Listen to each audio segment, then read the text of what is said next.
Awesome. Thank you. I appreciate it. So first off, I just want to say again, a big thank you to the Kerrville Riverside Nature Center for reaching out and offering me a chance to present today. Um, like Becky said, my name is Alex Bregenzer. I work as the Wildland Urban Interface Coordinator for the Texas A&M Forest Service in the Central Region. So that covers Kerr County, and Kerrville is one of my areas. A little bit of background on me: graduated with the ecological restoration degree from Texas A&M. Currently working on my master's degree in fire ecology at the University of Idaho. And so as a wildland urban interface coordinator, like Becky said, it's kind of a long title. It also comes with a lot of different responsibilities. Wear a lot of different hats. I work as a wildland firefighter. I actually just got off an assignment in Montana as a public information officer, working for a couple complex fires up there. I do community outreach, education, different, Smoky Bear programs, school events, pretty much anything and everything that deals within wildland fire and community education. So again, part of what I do is outreach events like this and education presentations. So today I'm going to be talking about achieving balance, things that we can do as homeowners, property owners, to better prepare our properties for wildland fire and to make sure that those areas are more fire resistant. So to start off, I'm just going to give a quick itinerary of what I'm going to try to cover today. So I'm going to be talking a little bit about reducing risks, improving wildfire resistance around your home and on your property, some success stories based on the risk reduction measures that are taken by Texas communities. And finally, I'm going to give a little bit of a call to action, or a couple of simple things that you can do around your home to reduce your wildfire risk that you can do today, this afternoon, or tomorrow. I'm also going to touch on some resources available and answer some questions at the end of the presentation. Like Becky said, if you want to type something up in the chat box as we go, that's fine. I'm going to try to start answering questions at the end. If there's some material that I'm not going to be covering in the presentation, again, we'll get towards the end of that presentation. So starting off, I want to give a little bit of background information into wildland fire and fire ecology of Texas. So Stephen Pine, he's a professor at the School of Life Sciences at Arizona State University, sums this problem up pretty well in his article After the Fire from 2012. This is following the Yarnell Hill tragedy that took the lives of 19 firefighters. So the problem that we're facing is a result of actions that we've taken through missteps, unintended consequences. And this firescape that we're looking at is, it threatens not only the natural habitat, but also our built landscapes, so our homes, our structures. And this problem is really systemic. It's a result of how we live on the land. So again, this problem is a result of our actions, and it's going to take us taking action to work towards a solution to the problem. One of the things I really want to focus on is, it's not living on the land, but more so living with the land. We need to understand that the land has its own ecology, its own needs, and it needs to be healthy. So we need to take that into consideration. The other piece of that is that this problem that we're looking at is what we call a wicked problem. There's no one single correct formula or answer solution for this. There's only going to be more or less useful ones. And that's something, again, we need to take into consideration moving forward. So looking at historical fire data, it's estimated that almost all of Texas burned every 2 to 14 years. So that's going to change varying on the region, the localized vegetation topography, but generally it burned fairly frequently. Compared to present day, we're looking at a changing landscape in terms of that fire frequency. So we don't necessarily burn in the same areas nearly as often, and that can lead to an increase in vegetative material. So the way I like to think about it is think about your home for a second. What would it look like if you didn't clean it for a couple of years? It would be fairly messy. So I see fire as a cleaning service, essentially. And so when we've removed it from our landscape and from our home for so long, we're looking at a pretty messy area. And that's something that, again, we need to take action to clean. So again, some concepts of fire ecology, we talk about fire dependence. So that's, some ecosystems depend on fire for regrowth. So picture on the bottom left, it's going to be of lodgepole pine. Some other ecosystems need fire to keep shrubs from invading and removing dead grass. That's going to be choking out new growth. And so that's going to be more of a grassland type area. And some also need fire just to open up the forest floor. So we're talking about removing dead needles, leaves, duff to let new trees grow up.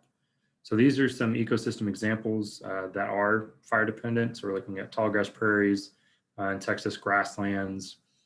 In other areas, different types of forests and deserts are not going to be dependent on fire in order to continue for regrowth.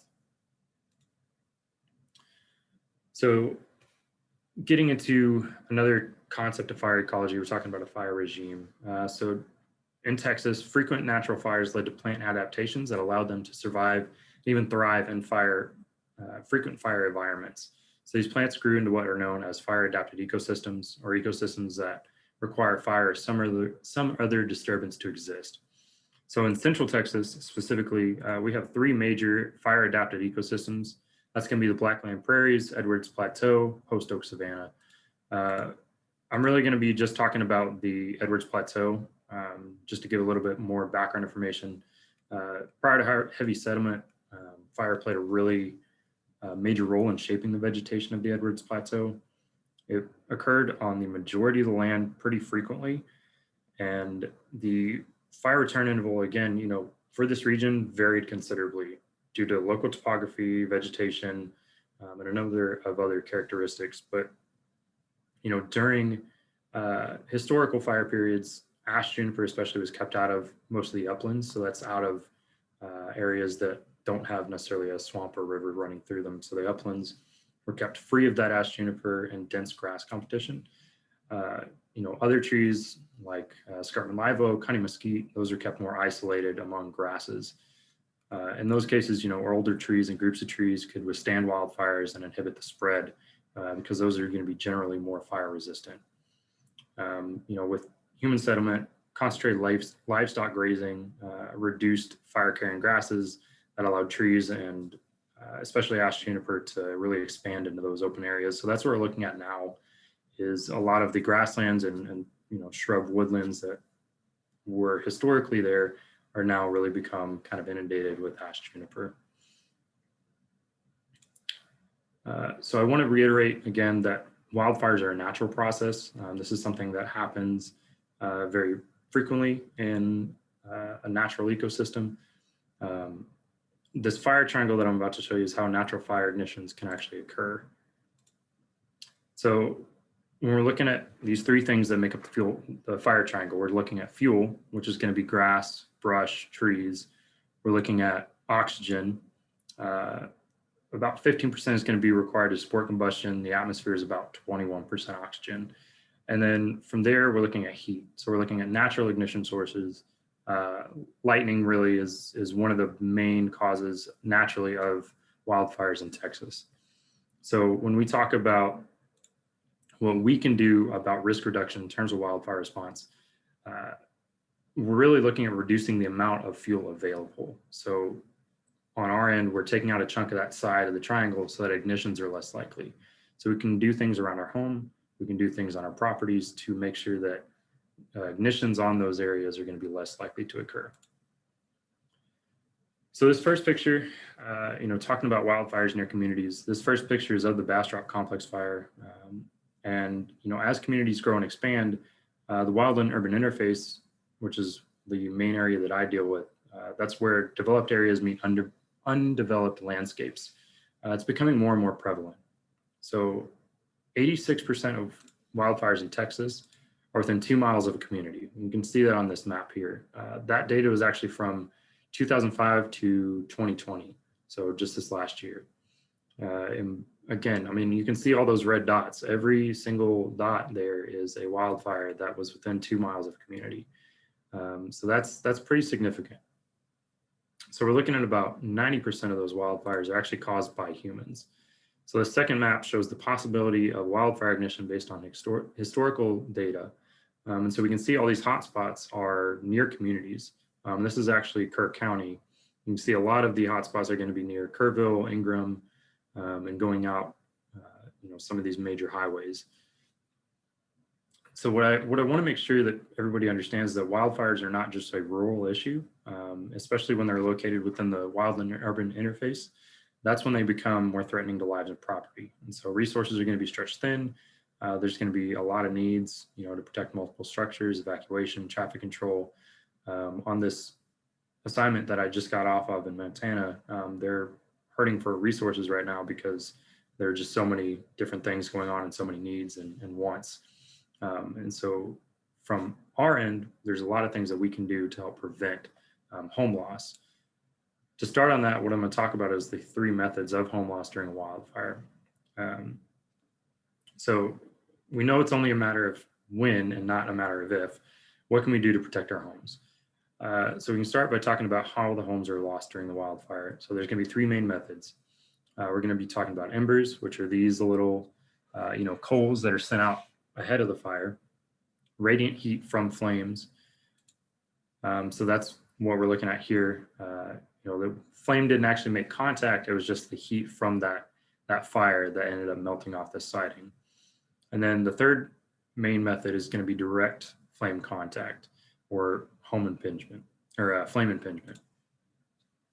So the number one reason for home loss in a wildfire is actually ember ignition. That's going to come from firsthand accounts of wildland firefighters, as well as there were a couple of studies done by a man named Jack Cohen from the U.S. Forest Service and the Institute of Business and Home Safety.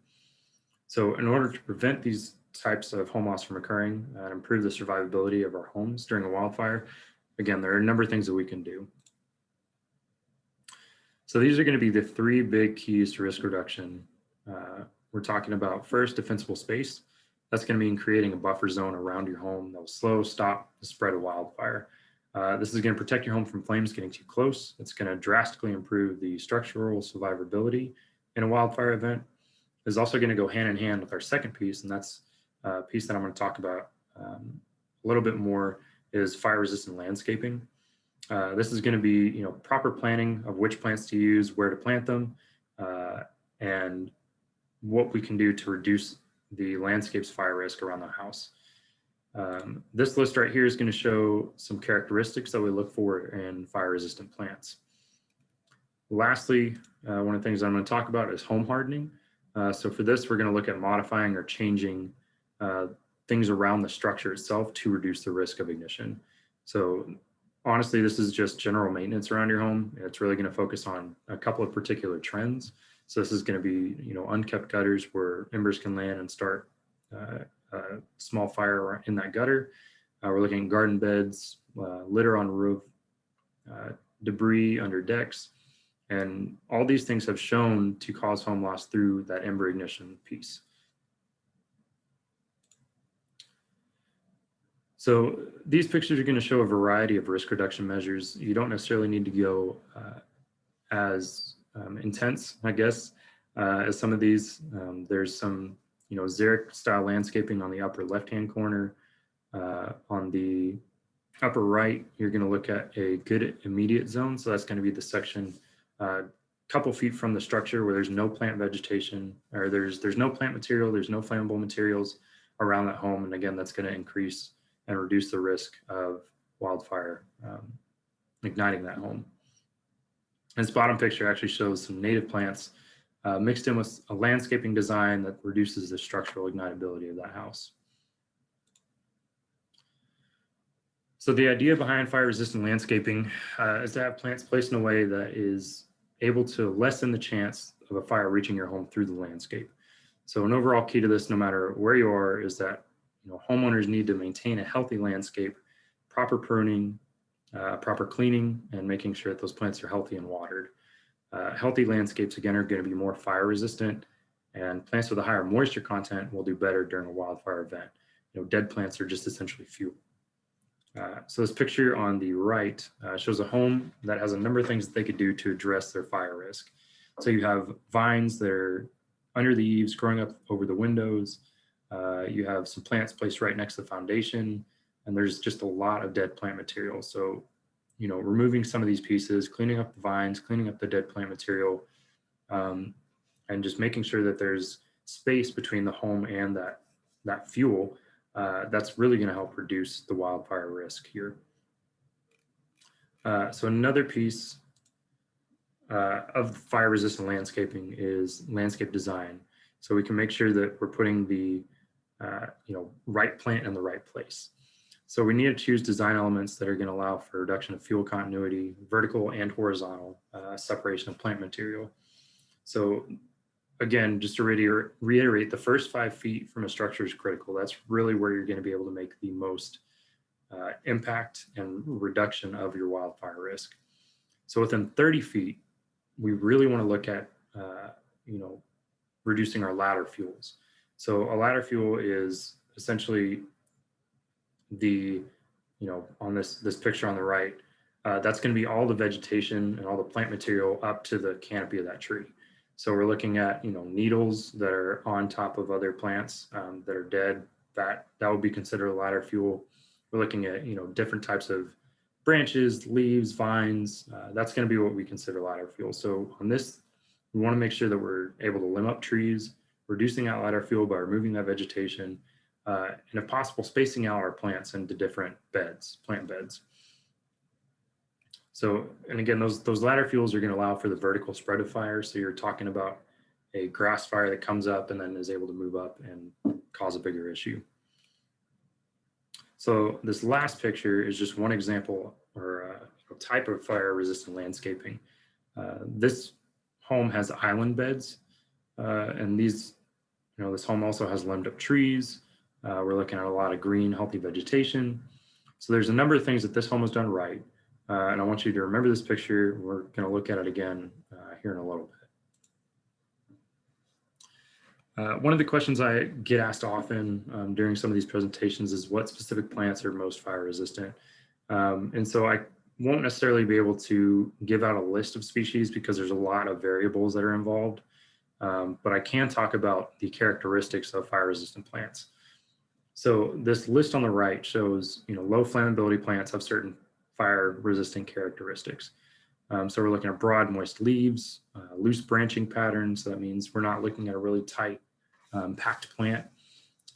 Deciduous plants, plants that are self-pruning, plants that are slow growing, and then generally healthy plants are going to be more fire resistant.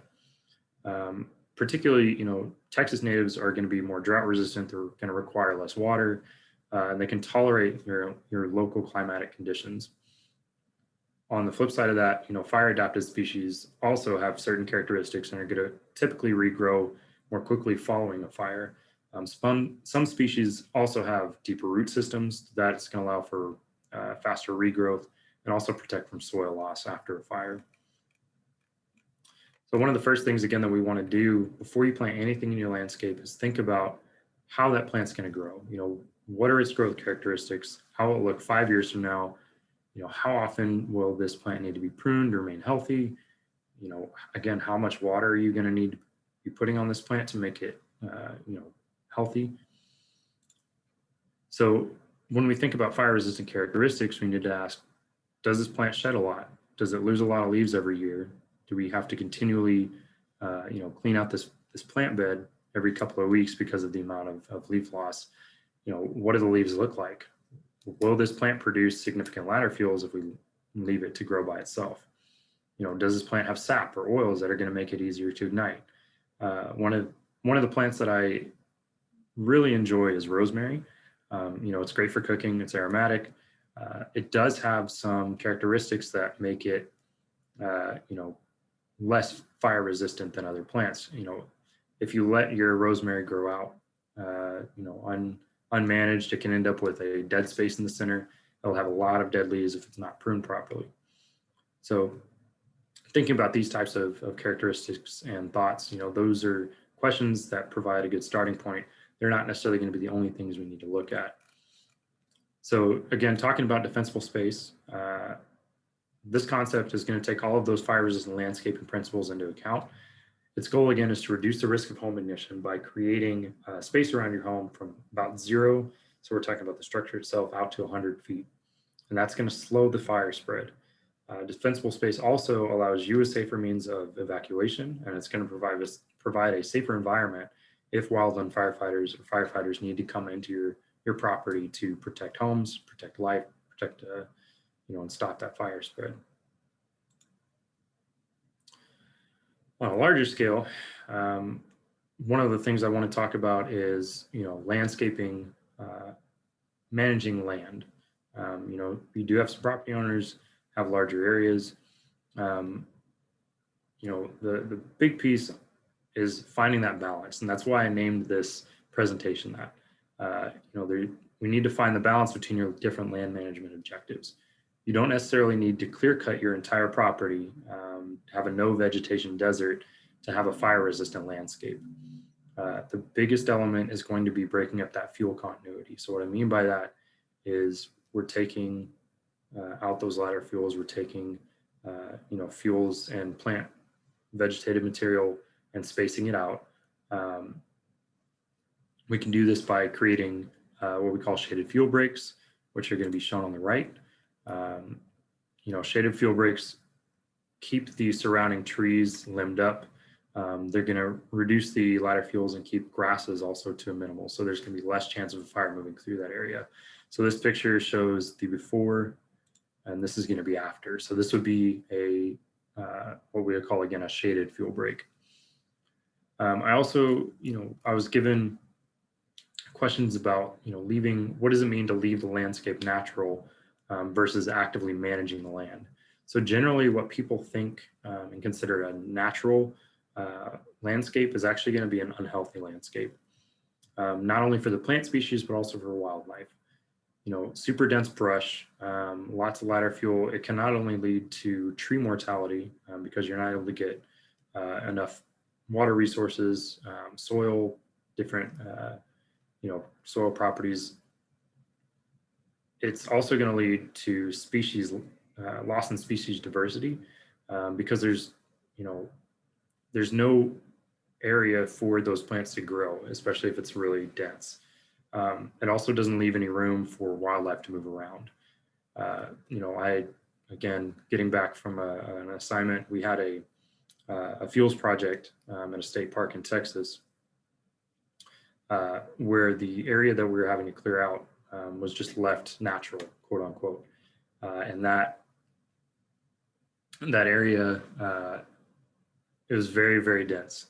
We're talking, you could not move through it. There's a lot of vegetation and everything that we were having to remove and take out, it was all dead. There were, we maybe found a couple lizards, but there wasn't a whole lot of room for wildlife to move through there. There wasn't a whole lot of species diversity. It was all just pretty much one tree species, two tree species, and a couple of, weeds and vines, and that was about it. So again, making sure that we're actively managing the land as best as we can and finding that balance between what we're looking at for our different land objectives, that's going to be key to this. I want to reiterate, there's no one catch-all solution for land management, especially. It's really going to be based on your individual objectives. So there's always going to be multiple solutions available. So on the fire-resistant landscaping, I wanted to leave you all with a couple of takeaways for this. We need to find balance between fire resistance and the landscape and your home needs. For example, you can have pollinator species that may not be as fire resistant, but to make that better, we can just separate them out to reduce the wildfire risk. You can have trees right next to your home that provide shade in the summer. Maybe we need to, keep them properly pruned, healthy, and limb them up. Again, you do not need to clear cut everything and live in a concrete bunker for fire resistance. That's not what we're advocating for.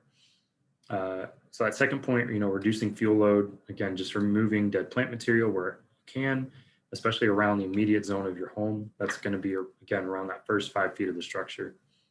Reducing fuel continuity, preventing vertical and horizontal fire spread. So removing and reducing that vegetative material. And that's, again, going to be really key. Limbing up trees, so taking away those lower branches. Creating garden islands, so creating little flower beds around your home instead of maybe one giant flower bed, and then also pruning back your vegetation to make sure it is healthy and maintained. And finally, utilizing native and fire adapted species where you can. Fire resistant, again, does not mean fireproof. Given enough time, every single plant will burn. It's just what plants will burn are less likely to burn. So we need to make sure, again, that we're putting the right plant in the right place when you are planting things. One of the things that I wanted to quickly touch on that we can do, as homeowners and community members, is going to be the Firewise USA program. That's one of the programs that I help coordinate throughout the state. It's offered by the NFPA, so National Fire Protection Association, as a community level grassroots wildfire risk reduction program. So it is a collaborative framework really to help get neighbors organized to take action as a neighborhood or a community to improve the fire resistance of their homes and then also their landscapes. It's really easy to become a recognized Firewise site. It just, it takes a couple of different steps. This is going to be the list of those. So, if you are interested in this, the first step is going to be to contact me. I am your local Texas A&M Forest Service Wildland Urban Interface Coordinator. From there, we can move forward, getting a Firewise community committee set up. I'll come out and do a risk assessment. We can work through the evaluation of that. We'll create a plan of action and then implement solutions based on that plan of action. So you can see in these pictures here, that is a Firewise community that is taking actionable steps to reduce their wildfire risk. And so at the end of that, there's an application for recognition and it's done every year. So one of those questions I get is, what difference does being a Firewise site make? I want to, kind of reiterate that you don't have to be a member of the Firewise program to take measures to reduce your wildfire risk. That's something that you can do at any time with your community. The Firewise program just gives you kind of that framework to help motivate and push people to, take action. It's really just one of the many programs that Texas A&M Forest Service offers to residents and communities. It's just a great tool, again, to include and increase community involvement. This graphic actually shows the Firewise community. The trails at Horseshoe Bay was very well prepared when a wildfire broke out in August of 2019. We use this story as an example because a video about this community and the Firewise USA program, if you're interested, on our Wildland Fire Education and Prevention Texas A&M Forest Service page on Facebook. And if you want to just search for it, it's "What Does Firewise USA Mean to You?" And again, it's a really great video. It's a couple minutes long if you want to check it out. So this is, again, pictures from the trails. As you can see, they really took fire resistant landscaping to heart. All these trees are limbed up. The materials they've used around their homes are fire resistant. And a result, as you can see, the fire slowed and was stopped before it ever reached the home. And the trails actually had, this community didn't have any home loss during this fire. They did have a significant area burned. I think it was around 400 acres, but no structures, no injuries on that one. So I want to, again, reiterate that defensible space does make a difference. As you can see, in most of these photos, the fire came close or even up to the foundation. But because of the proper defensible space that was created, the fire resistant landscaping, these fires didn't result in a home loss. And as you can see in that upper left-hand corner, that picture that I was talking about earlier with the really good fire resistant landscaping, this home was actually in a wildfire, and it did not, again, it stayed standing, didn't result in a home loss because of the actions that they took beforehand. So as a call to action, what you can do, today, this weekend, even next week, to help reduce the risk around your home. So we can start by cleaning up the vegetated areas around your house property. So we can remove leaves from gutters, we can clean out flower beds, get debris off your roof. Just removing those fuel sources will reduce your wildfire risk. So we can look at also properly pruning our trees by limbing them up. So if it's a complex task, it'd be better to talk with a local certified arborist than to try to attempt it yourself. You don't want to end up harming your tree by trying to do good work. You can also use non-combustible materials. So we're looking at rocks, concrete, metal, anything that won't burn to line your garden beds. That's going to help stop the fire spread by keeping it localized in one general area. We can also look at planting native and fire resistant species when you can, and try to think through the life cycle of that plant before you put anything in your landscape. again, plant the right plant in the right place. And finally, you can involve others in your community. Wildfire safety around your home can be done individually, but protecting your community should be a group effort. Team up with your local fire department, talk about the wildfire risk in your area and possible mitigation measures that you can take, as well as, pre-plan in case of a wildfire response. And again, if you want, look up the Firewise program and we can help you out there from the Texas Forest Service side. So these are going to be a couple of different pictures on what we can do. This picture I took during a risk assessment, it's going to have, leaves in the gutters. We can remove those. This tree or this picture, again, these trees are limbed up really well. This is a really great fire resistant landscaping. Also really great fire resistant landscaping design. They have a lot of non-combustible materials planted throughout, and their trees are limbed up. And then again, just planting the native fire resistant species where we can. So we have a handful of resources that are available to y'all. The NFPA website offers a wide selection of information on not only wild and fire related topics in the Firewise program, but different home construction, structure fire information. The TFS website also has a tab called Preparing for Wildfires. That's going to have more information on protecting your home. There's also going to be a number of our publications out there, including the fire resistant landscaping brochure that is available. The My Land Management Connector is a service that we offer at the Texas A&M Forest Service that helps you find reputable professional service providers in your area. That's also going to offer assistance in land management on your property. The link with Dr. Jack Cohen. He's going to be a retired fire science researcher from the U.S. Forest Service.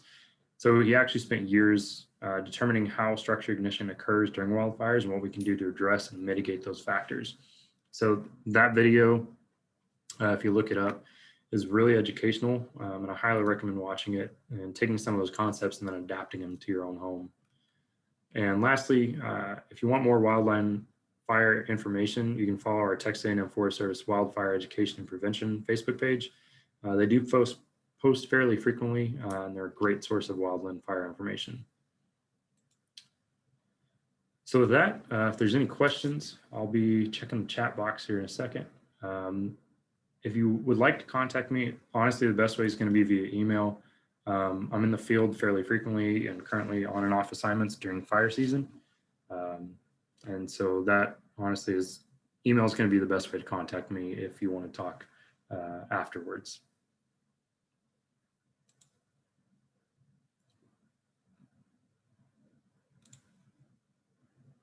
I'm going to go ahead and reshare my screen. I was trying to open the chat box.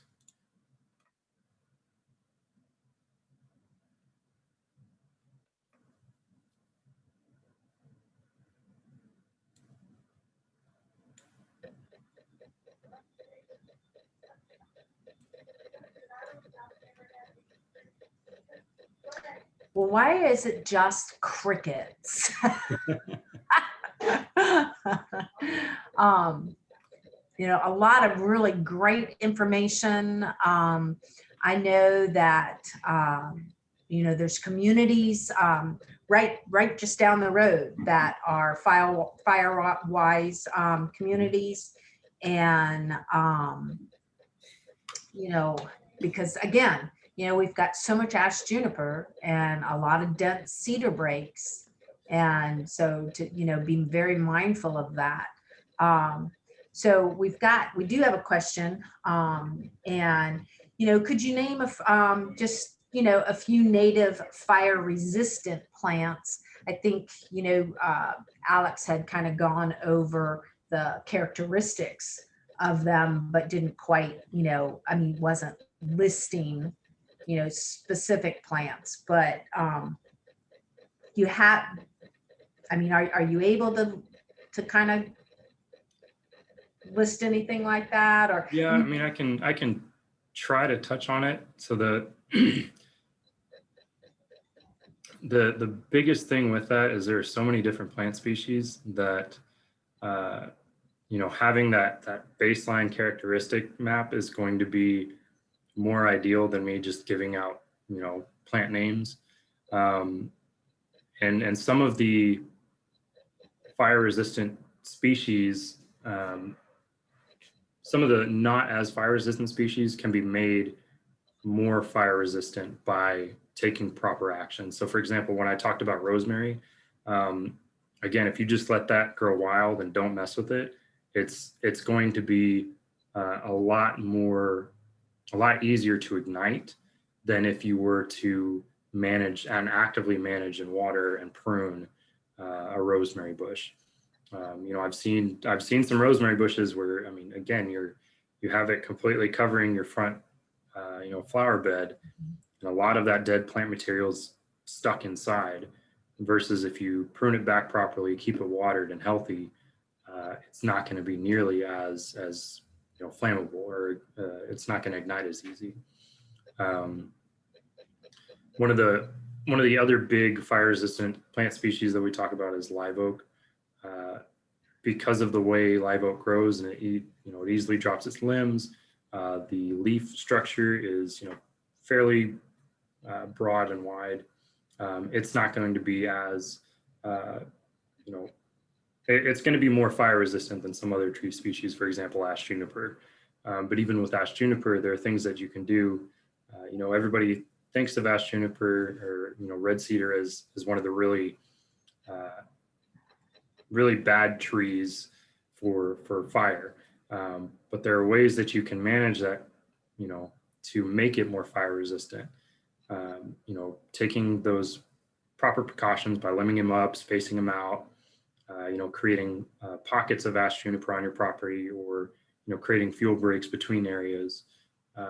So I don't know if that's answering the question fully, but there are essentially ways that you can take plants that may not be as fire resistant and make them more fire resistant. So there's kind of that give and take there.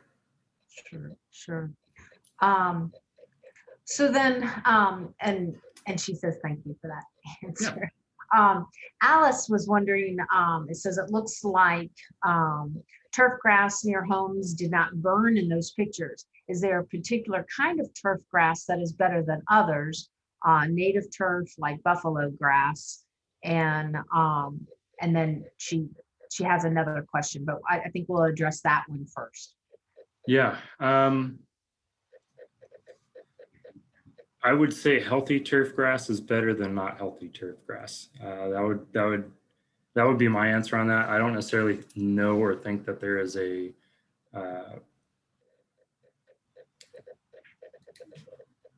more fire resistant. I think, again, looking at those characteristics, if your grass that is in your lawn that is, turf grass, if it's very fine, it's dead most of the year, that is going to be more of a fire risk than a healthier turf grass that's going to be green, have broad leaves. I guess the short answer is I'm not. I think as long as you keep it healthy and watered, that will be fine. That will help keep that fire risk down. One of the things that as a nature center and talking about just native kind of wildscaping in around our house and stuff.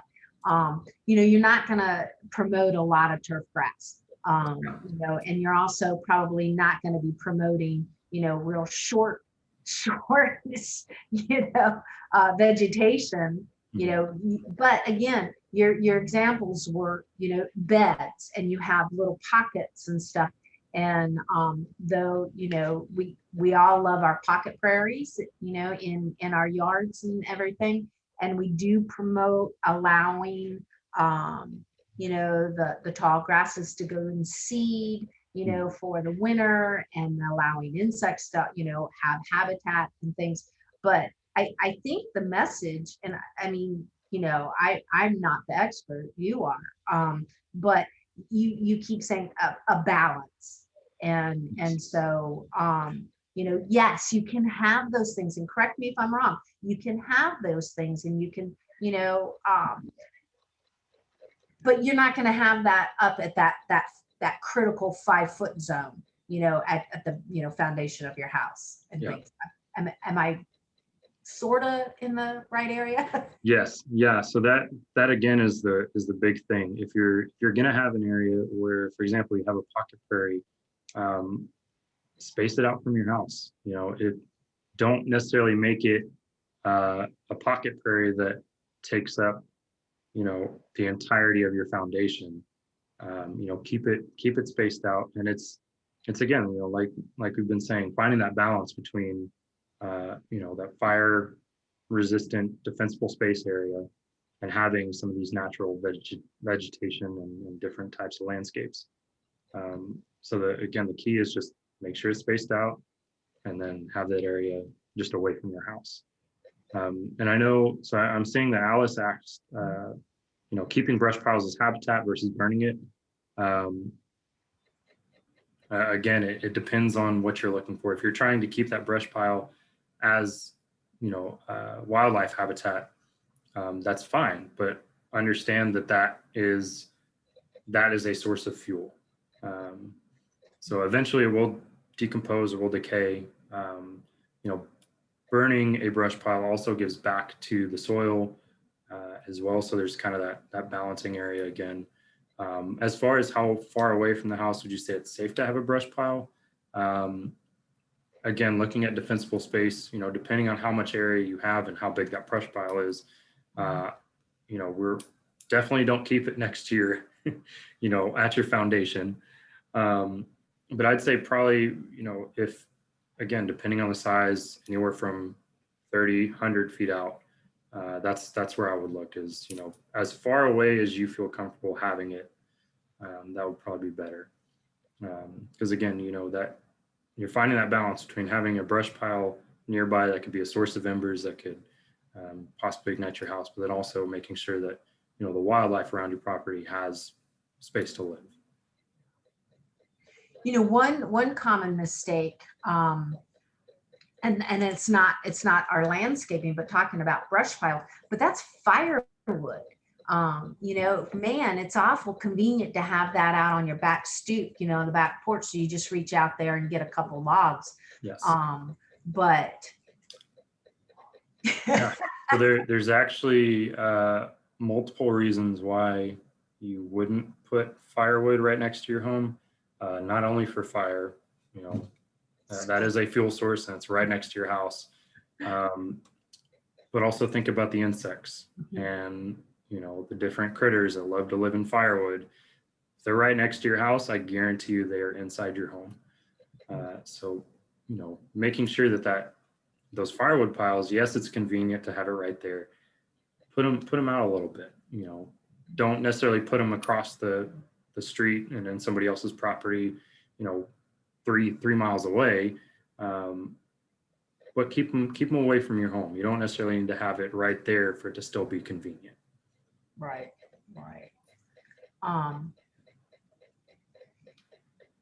Well, that was all our written questions. Did anybody else, have a burning question that was not answered today? Feel free to, unmute and, shout out your question. I know, I have always been, appreciative of, trying fire-wise and trying to keep, things tidy around the home, but not always, actually following through. I mean,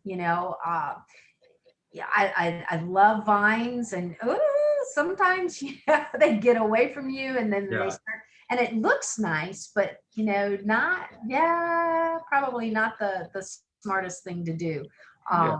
And right now, with a lot of trees that are appear, that they're dead, that they succumb to Winter Storm Uri, and hopefully a lot of people are kind of doing that wait and see and being patient and not taking down what's actually a live tree. But it may have retained, especially if it's a conifer, it may have retained, a lot of those needles and things. And so, it's, you're kind of playing a little, roulette there. Yeah.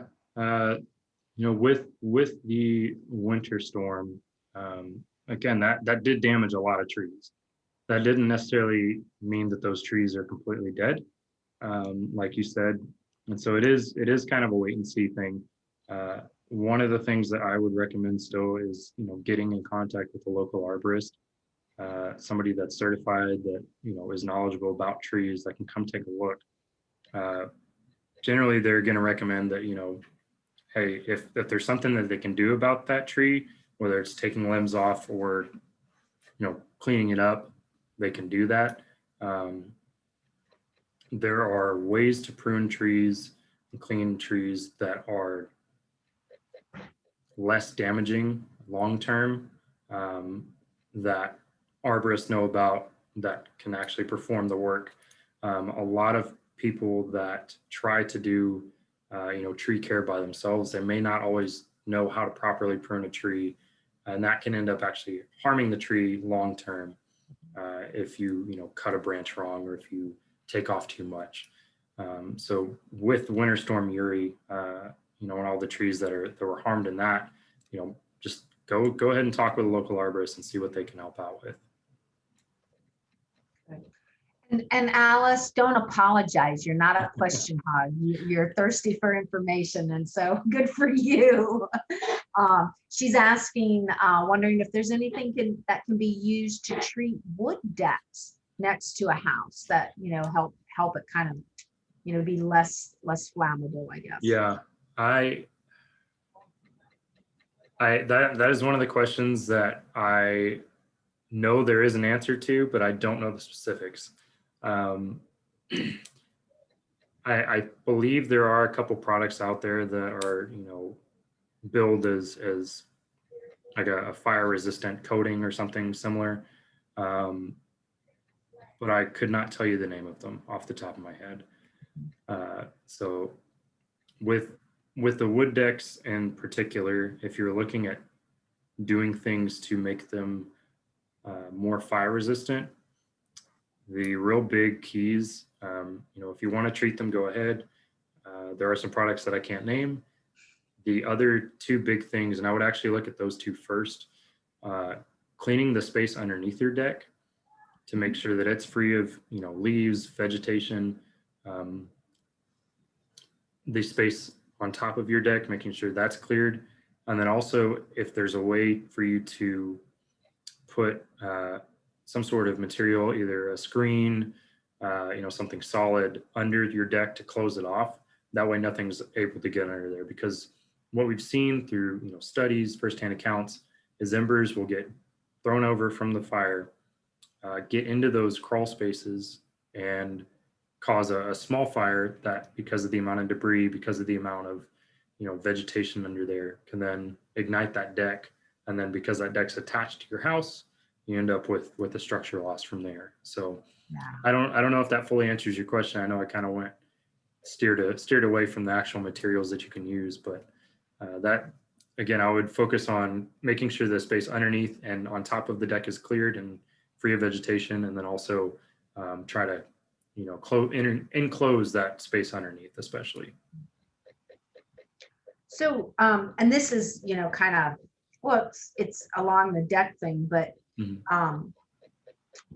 there's a lot of recycled plastics now, and the Trek is a Trek deck. I can't remember, but in lieu of using solid wood. I mean, obviously not going to flame up like a wood, but aren't you still, I don't know, melting plastic seems like that would be. Yeah. So again, having that dispensable space is really going to be key for those. I mean, really anything when it comes to fire resistance, because if you're able to keep direct flame contact and radiant heat away from your house, you're taking out the number two and number three cause of home loss. So removing that away, and then making sure, even if your deck is made of a flammable material, making sure that there's not much on there that's going to sustain, even a small fire that's going to then ignite that larger material. So, if there was a wildfire next to your house and it's coming at you, already having defensible space and, is key. And then having removed that vegetation, if you have anything on that deck, so we're looking at, patio furniture, grills, whatever, anything else that can burn, taking that out and moving that away will help save that home. Great. All wonderful, wonderful advice. And I hope everybody's gone away with a few pearls that, they can put into practice. Or, maybe you're doing everything right, but this just gives you the information and maybe the confidence to talk to your neighbors and such, because, heaven forbid something should, start next door, and then become your problem as well. But if there's no other questions, I think we will say thank you to Alex. Like I said, great information, very timely information. Yeah. And y'all have your homework, and guess what you're going to be doing this weekend. So thank you. Yeah, Linda's saying thank you. So big round of applause. And oh yeah, Alice is saying cleaning your gutters. That's right. That's often forgotten about that, but a real source of what did you call it? What's the term when it's the fuel for the embers? Ladder fuel, and I think that's what you're looking at. Yeah. So yeah, we'll definitely. Okay. So everybody's saying thank you, and we will go ahead and close our meeting then. Appreciate it, Alex. Yeah, thank you all for having me. I definitely appreciate it.